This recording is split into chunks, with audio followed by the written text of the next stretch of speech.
What's up, everyone? I'm Nate. I'm Sarah. And we're back again. I forgot who I was for a second. Should we do it again?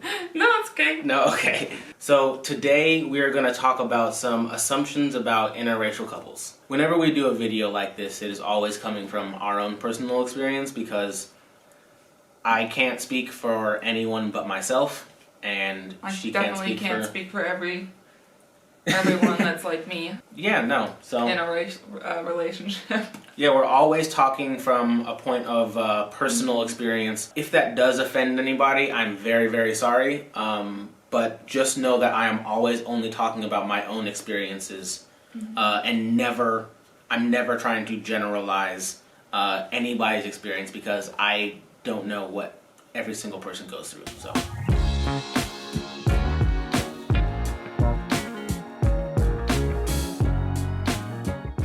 Alright, should we kick it off? Let's get started. Alright. So the first assumption is that as an interracial couple, we don't talk about race or like racism at all. And I don't understand that at all. I've seen like some people say that they don't because they don't like talking about it, but we definitely do. I feel like I could understand why people might think that because race can be such a divisive topic, and it can get heated, but so they just might assume that's like for you two to be able to get along you must just not talk about race.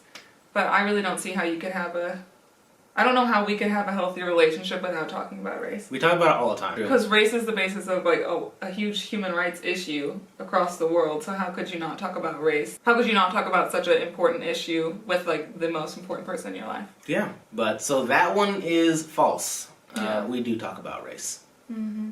I don't think I've ever personally got this or seen it, but some people apparently assume that interracial couples are a couple for other reasons than love, like fetishization or fantasization. Yeah. I was gonna say usually I feel like it's the white person towards the black person, but I mean I guess it could be both. I also feel like I understand that it's some things like that are part of society and part of culture. It's you really don't know how much it's affecting you, or you might not know how much it's affecting you, and what you're who you're attracted to. Yeah, very true. I did not think about that until literally just now, until she just said that. We're all a part of a bigger picture, whether we like it or not. So the world around us affects us. A big system that kind of does try to tell us that white is beautiful. Yeah, so. I'm if it's enough to impact us to say that tall guys are handsome and thin women are handsome, then or are beautiful, then even if you don't literally think that in your head, that's gonna impact who you're attracted to. Very true. Or it could. But we are not. I love this woman. I love her. And I think she loves me too. Yeah, just a little. Just a little bit. Just a little. So the next assumption is that our experience as an interracial couple is the same as any other couple. No, it's not. It's not even the same as every interracial couple. No, it's not. Everyone is, because it depends on where you're located and each individual person, I suppose. Yeah. A big part of it is location, because who you're surrounded by and how they see it, but I would say it's when we've traveled, because we traveled quite a bit, when we do travel, it's comparing it to what it's in Portland is interesting, because in Portland it's such a liberal city. It's you get a lot of the liberal white people that will see us together and they're oh, they're so cute. We do get a lot of that. Yeah. Modern love. Yeah. Whereas sometimes it's we've gone to New York or something, they don't care. Yeah, no one really cares. No, you don't get a double take. Yeah. Or I should say when we were on the East Coast in general. People are they could not care less. Right? Yeah. At least for us. I feel when we first started dating, or maybe just in my mind, I don't know, we're from Portland and it's a very liberal place, but I kind of assumed that we would get more looks from white people, but I think we actually get more looks from black people. Well, it could just be because white people are afraid to stare. True. It could be white people being don't recognize that they look different. Just ignore it. But I've definitely gotten... People get very uncomfortable. White people get so uncomfortable when they accidentally mention race. Which leads to a really funny story. We went to a dentist and we were like walking back to the office, and the dentist was walking behind us, and she was talking to me, and she goes, "Oh," she goes, "you two are just so cute with the black and the white." And then, like, I kind of, like, looked back at her, and her eyes were, like, huge. And she was just like, "That's not what I meant. I meant you guys' clothes." Because we were dressed in, I was wearing black, and she was wearing white. Yeah, anytime something like that happens, people are, like, immediately like... It was one of the funniest things ever. But I couldn't laugh too hard because I knew she felt really bad. Yeah. I'd rather have them apologize for thinking they offended us, I guess, than if they actually offended us and then didn't say anything. So. Yeah, true. Very true. Err on the side of politeness, but, you know. In that situation, I had no idea what she was talking about. Yeah. Because I didn't even realize that we were wearing black and white. See, I did, so I kind of heard her say that, and I was just like... I heard that, and I was like, I don't know what you mean, but thanks. Yeah, exactly. I was like, even if you do mean us being black and white, sure, I guess. That's really weird to say, but... Your guys' skin is so cute. Yeah, it's a really weird thing to say, but I guess we're going with it. Depending on where you're located, what races you are, I don't know. It could be different. Everyone's experience is different. Yeah, because I'm sure it would vary more if... like, we were both men. There's too much variance to say that any couple has the same experience as any couple. So true. So. Everyone's life experience is different. It's just another generalization. That... outside of interracial, that's just a no. Yeah. Every couple's experience is going to be different. Yeah. So, this one, okay. The next assumption is that the historical treatment of our ancestors is insignificant now. And that's also a no. Yeah. I mean, like, it's not, like, a huge thing or anything, like... I think it is. I mean, or I guess not in any way that I would ever be like, if we ever got into an argument, I'd never pull out, well, your ancestors were slave owners, so... It's not like literally we talk about our ancestors, like our specific ancestors, but I just feel like it down the way ties in a little, because it's like our ancestors impact or caused racism. Yeah. It's the same as people now being like, why are black people now still mad about slavery? It's like, it's kind of like, it's like... Exactly. It plays a part in today. Yeah. The treatment of your ancestors affects today still, so it can't not affect our relationship as well. The treatment of your ancestors alone should affect everyone's relationship, regardless of race. Because I feel if it's not, then it's being forgotten. I think to be able to grow as a society, like, you can't forget those kinds of things. No. Like, you have to remember, and you have to talk about it, and you have to be able to learn from it. Yeah. Because that is where growth really comes from, is realizing something and then seeing how we can do it differently in the future. Being able to talk about it. Yeah, being able to talk about it in the first place. That's a good first step. We're all talking about it. Because we have to. And it's a good thing to talk about it. And read about it. Oh, read about it too. A lot of really, really good books. A lot of really... happening. Even like podcasts if you don't want to read a book. Yeah, like, that's true. or you can get an Audible or one of those apps where you can like listen to a book. But a lot of really good content that people should be or could be watching or learning from. You can never know everything, so keep learning. Yes. That's like a big thing that I think has come up now too, is that like it's impossible to fully 100% not be racist.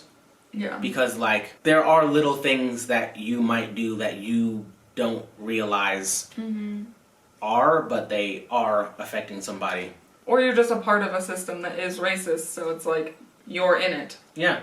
So a big part of really just everything is just constantly be willing to learn and be trying to learn. So the next assumption is that like to date someone outside of your race, like you have a problem or some sort of hate of your own culture. Yeah.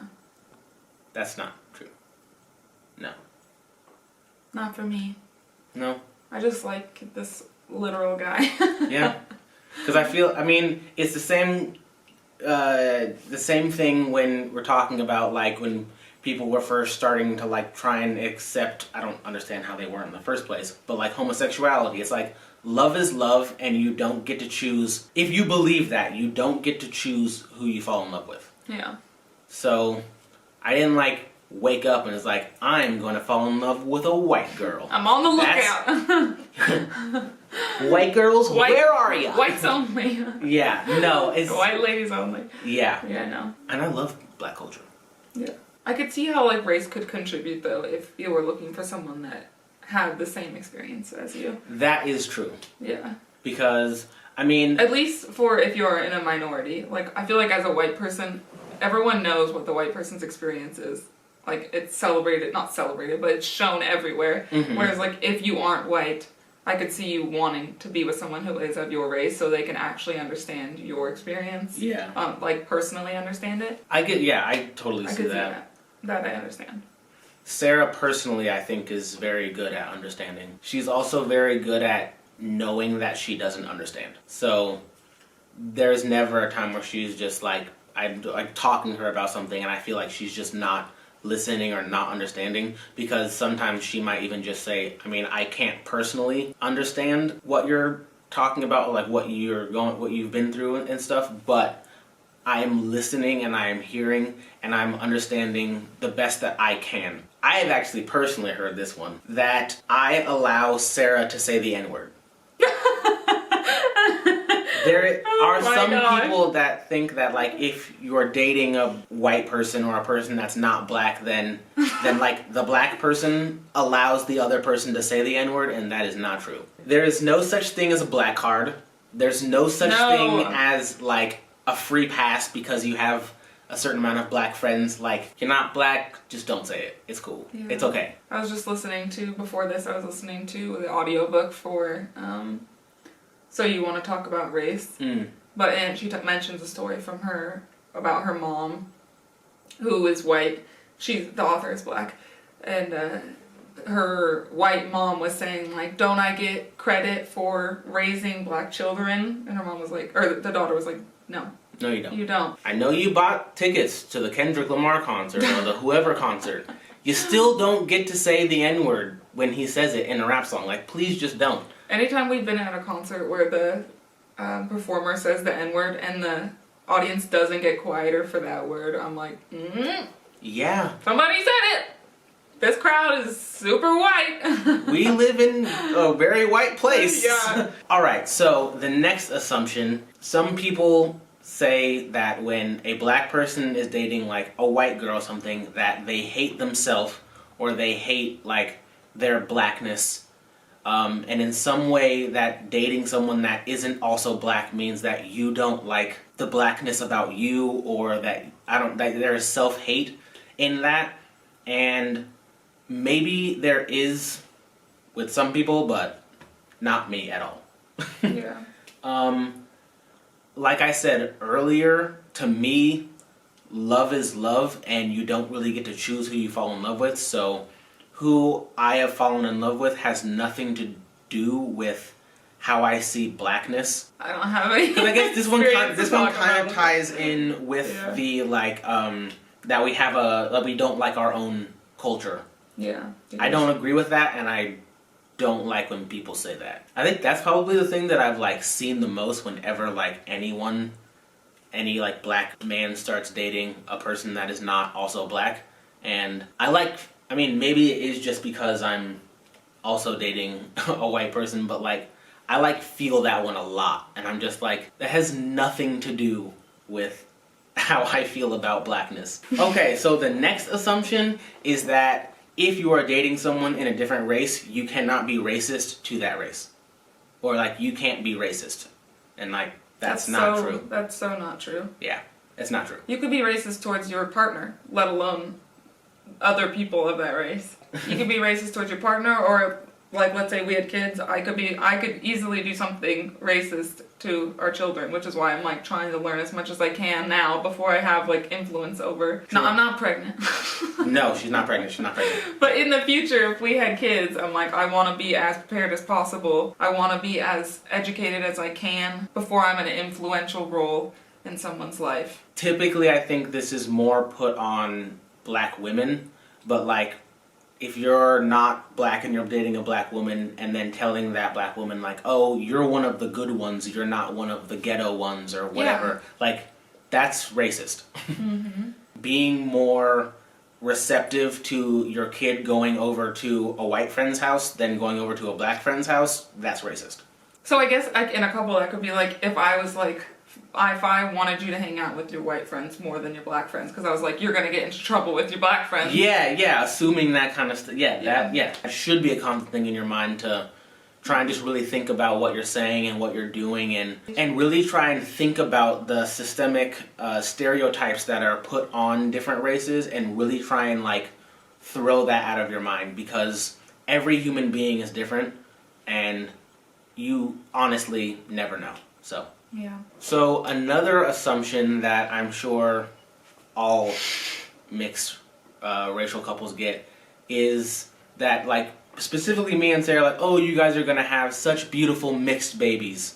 Specifically, like, the hair and the skin tone, they will say, like, that they'll have, like, caramel skin and, like, ringlety hair. Yeah. Because that's, like, the in-between of our features. That's not how that works. I don't know if we all didn't take biology class, but you don't know. Infinite possibilities of the things that can happen when two people have a child.